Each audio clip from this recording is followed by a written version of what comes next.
Welcome to the Deep Dive. We're the show that helps you cut through all the noise and get right to the core insights from, well, a whole stack of sources. That's the idea. Get straight to what matters. And today we are diving deep into a really significant book, Markus Zusak's The Book Thief. It's critically acclaimed. Lots of people love it. And for good reason. So our mission here is to pull out the key nuggets of knowledge, the big takeaways from a bunch of different materials. We've got a summary, a review, a detailed analysis. Yeah, a good cross-section to really understand it. We want to figure out, why this story hit so hard. Exactly. And right away, the sources all point to something incredibly unique about it, the narrator. Yes.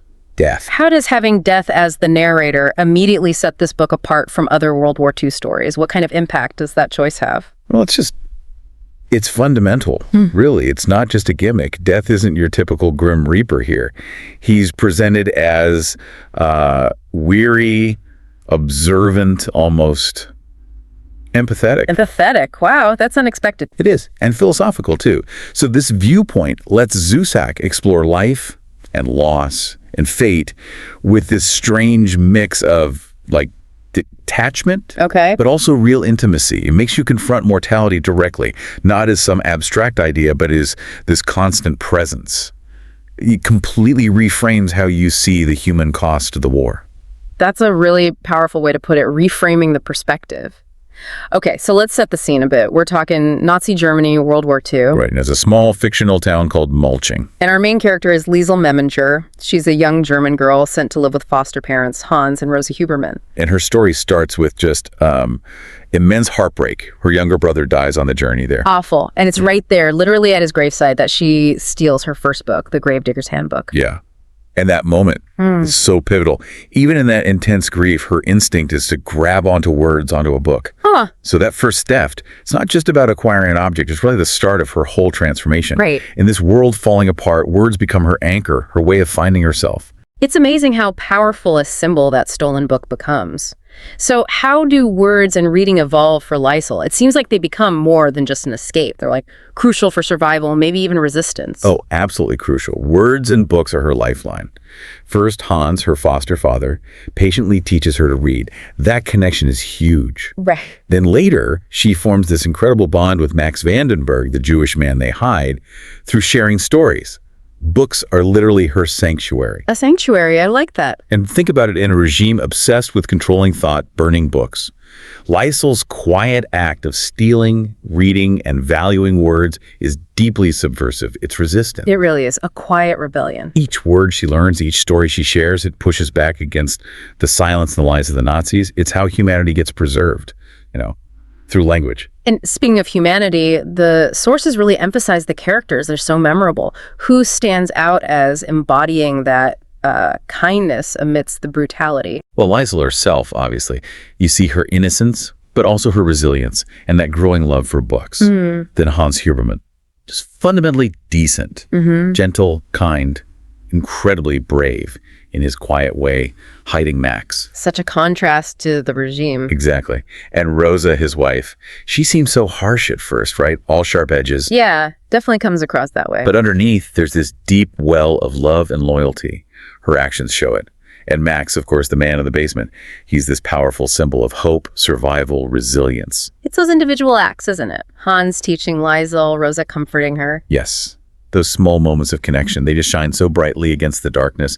They show humanity persisting. We mentioned death as the narrator earlier, but let's maybe zoom in on that a bit more. What specifically does that perspective do for the story, for understanding the characters and themes? It colors everything. Death's narration gives the book its haunting, sort of poetic tone. Poetic, yeah. Because death isn't just recounting events.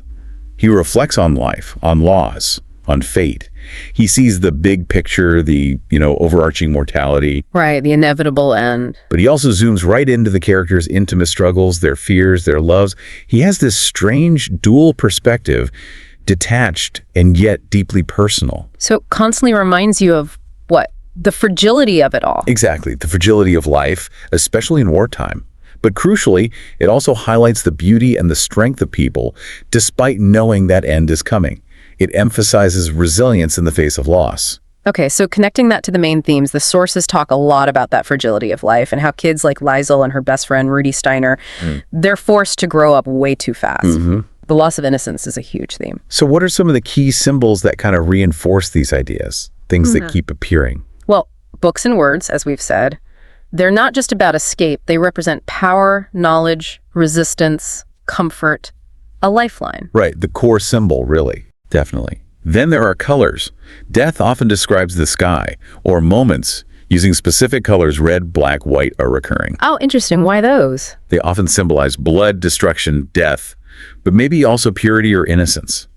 It adds this like visual and emotional layer to the grim reality. Very evocative. And what about the accordion? Hans plays the accordion, right? Yes, Hans' accordion is another really powerful symbol. For Liesel, its music comes to represent safety, love, comfort, hope.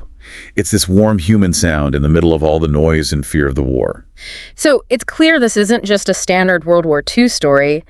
How do the sources say it, like, breaks the mold or challenges our expectations of war narratives? Well, a big part of it is the focus.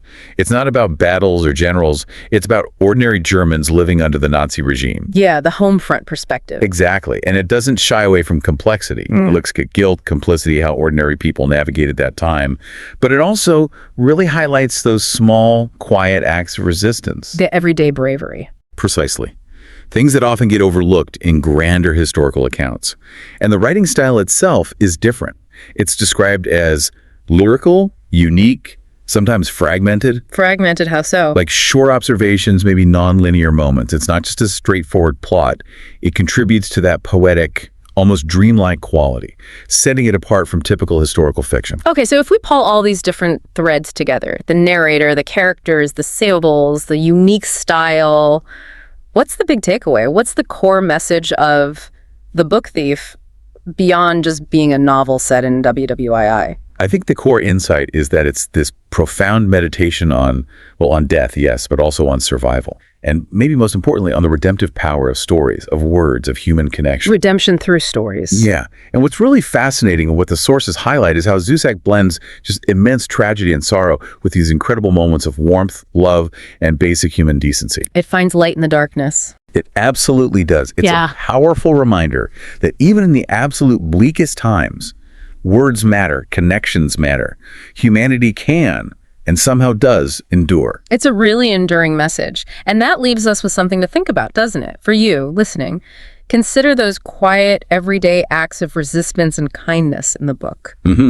Like hiding Max, or Hans teaching Liesel, or even just sharing a stolen apple like Rudy does. Yeah. Those small things, they show that even when facing overwhelming evil, individual choices can create these little pockets of hope, these sanctuaries of connection that somehow manage to transcend the horror around them. It really makes you value those small acts. It does. So maybe the question for us is, how do we spot and cherish those acts of quiet bravery, that kind of everyday humanity in our own lives, in our own times? And what stories are we holding on to? What stories are we preserving?